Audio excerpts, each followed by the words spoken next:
my shoe mouth, grabbing my shoe mouth, grabbing my shoe mouth, grabbing my shoe mouth, grabbing my shoe mouth, grabbing my shoe mouth, grabbing my shoe mouth, grabbing my shoe mouth.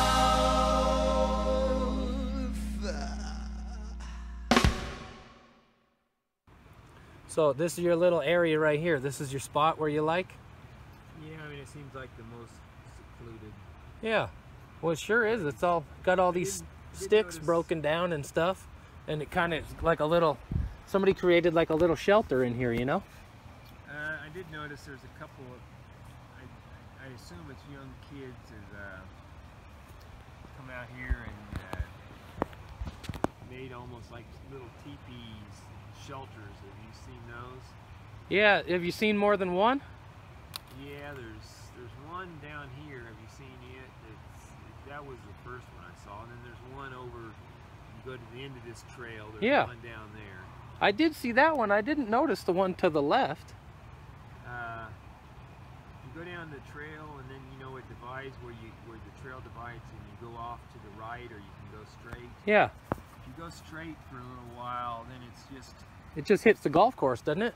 Yeah, but off to the right past that, there's a little bit of an opening. Not much of one, but there's one in there. Really? Yeah. Huh. Would you be willing to show me that? No, that's fine. Yeah, that wigwam back there is pretty darn interesting. That teepee at the other end. I didn't even notice it until the other day. I don't know how long it's been there. You've been coming out here for a year or two, or what? Yeah, that's the third summer. And you just happened to notice it for the first time, huh? Well, I don't think it's been there very long. Yeah, is it that one? I don't know, because it looks pretty fresh to me, too. Yeah, And I don't think it's been there very long. I wonder if kids did make it, because it's all snapped. You know, all the pieces of the trees are all broken.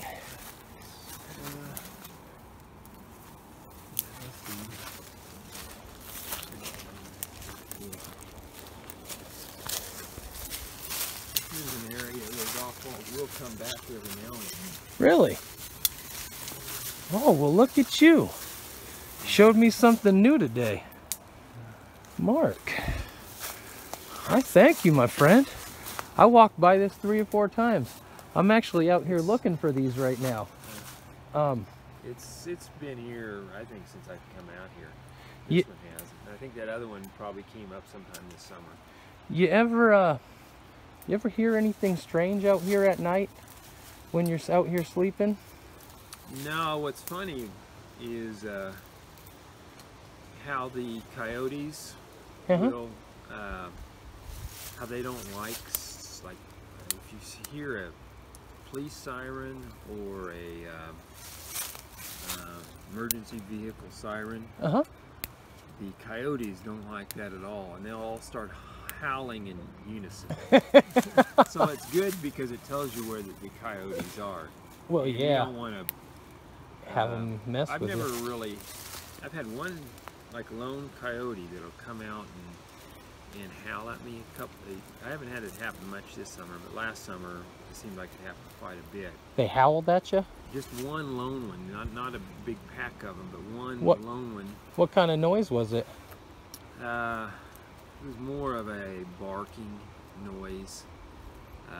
Could you make an impression of it? Yeah, and I didn't really want it to do that because you don't want to do it to the point where you wake people up. You know, I'm usually when it's doing it, I'm not near this area. What was it doing though? Was it barking at you, or was it howling like a coyote? It was more like a row, kind of. Yeah, but it was loud enough that I wanted to get it to stop. So I would sort of just make a guttural growl and be aggressive, and then it would run off. Is that right? Could you hear it run away? Yeah. I mean, I could hear it walk away. I might even chase towards it a little bit to get it to run away. I bet. Because I just didn't want it to sit there and do that forever and possibly, you know, wake people up or create a noise. That, you know, last night I had a barking, which is first, you know, when I was clean, because I clean golf balls just at this tee box over here. Uh-huh. And I'm close enough to this, but it was over past the clubhouse and I couldn't tell. Couldn't tell if it was barking at me but it's so far away it must have been barking at someone else. And it was almost, you couldn't tell that bark between the difference between a dog or a coyote. Yeah. Sometimes the bark itself it's hard to tell. Sure. So I don't know what the deal was last night. That was really unusual to have something out here barking where I don't. Was it single barks or was it continuous barking? It was a continuous barking, but it was just one dog. Yeah. Or one dog or one coyote, one of the two. Yeah, that is interesting. And it was probably around where the clubhouse was. And I was, you know, so it was a straight shot down there's a hole there. So it was pretty much a straight shot, but it's a fairly long ways from it's a long hole, so it's basically the distance from the tee box to pass the green on that one hole. So that's quite a ways for a dog to bark that long if it was barking at me. Yeah. I did have a flashlight where I was using to clean the balls and the. Yeah. Oh, so you were out there looking for balls when it was barking at you. Yeah, and I'm not sure if it was barking at me or if it was barking at something else, but it just was pretty continuous. That's interesting. That's interesting. Yeah, I see some of this stuff, you know, some of the logs and sticks stacked up and broken out here. Yeah. And I always think, you know, are kids doing it or because you know where you were sleeping there were some big logs hanging up in the trees and. Well, I know they come out here and cut down stuff and I don't know who does that. Whether it's someone that does it that's doing it for firewood, people that live around here that do it for firewood, or whether the courses, whether it's I don't think it's related. I'm not sure. Yeah, I don't think it's a golf course. I think it's whoever's maintaining that trail system. But I've seen them cutting stuff. I've seen some weird trees, you know, logs up in the trees and moved around. And I thought, how the hell did that tree get moved there? Because it didn't even grow there. And then there's this giant tree resting up in a tree and you know, just some weird stuff that makes you think twice. Like, how the heck is this happening? There's been some big trees that have fell since I've been out here these past 3 summers. You know, just great big huge trees. You see these huge trees down and you know, between the rain and when the storm comes, seeing a great big tree fall is, you know, there's been about 3 of them. Wow. That have fallen. I haven't heard them fall, or I haven't been out here when they fell. But you come back and you see this huge tree that's now down. And what do you think? The weather did it, or was it nice? It's the weather. Yeah. That's done it. And the course doesn't really. You know, some of them affect the course, but they really don't have the money to really do much in the landscaping area. Oh yeah. The course itself, I don't think is, you know, does too much, because if one tree fell this year not very long ago, about a month ago, and it actually fell to the point where it shattered. A lot of it up above was dead enough that it shattered, and it just splintered all over one of the all over the driving, you know, right in the fairway of a hole. Yeah. So I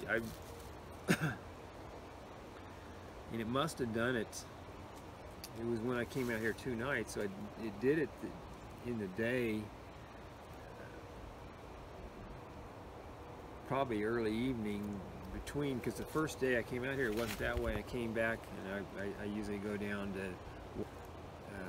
to eat, and when I came back and try and get back around 7 or so, when I came back, there's limbs all over the golf course.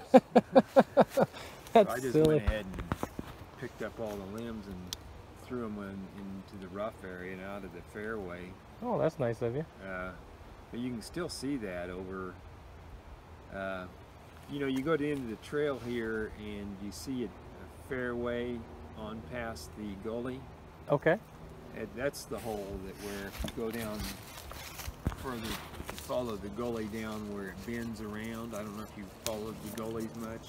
I've been down around in the woods around the backside over to hole 6, but I haven't really been over on this side very much because, you know, I'm not supposed to be trespassing, and I did kind of sneak over there a little bit and see what I could see. But When I first came out here, as far as, you know, you're out here at night,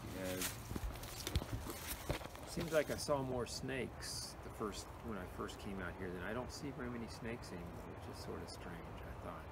oh, is that right? I thought you'd come across bull snakes quite a bit out here. Had you? I've never seen one, but my brother just said my mom saw one that's damn near spanned the length of the road in her neighborhood. Yeah, bull snakes, I've seen them. I see bigger ones along Cherry Creek Is that right? than here. That's interesting. What do you think's eating the snakes? Or I don't know. birds, maybe? I don't know whether they just go. Maybe this area has a little more human traffic than it used to, and maybe they just go more underground. But you'd think me collecting golf balls at night, I was worried, you know, you're gonna go to pick up a golf ball and you're gonna come across a snake. But I'm finding them all over the place in Colorado, and I'm wondering who's making these things. You know, I just assume, you know, it's kids in the neighborhood wanting, like, you know, as a kid you want to have a little fort, and, you know, there's not a lot of engineering put into them. It doesn't seem like. I mean, I haven't tell really you that looked at them. that one at the end is pretty intricate. It is. I haven't. You know, the other day is the first time I've ever. It's only been about a week since I've noticed it being there. So. Is that right? It's pretty fresh then, huh? You know, I don't know if it's been there for a while and I just haven't noticed it. I definitely think this summer is definitely the first time it's been there. But how long it's been there this summer, I don't know. Yeah, that's cool. But well, that's fascinating, man. If I ever run into you again and you ever know any more of these structures, you'll have to let me know. Okay. But yeah, I appreciate it very much, man.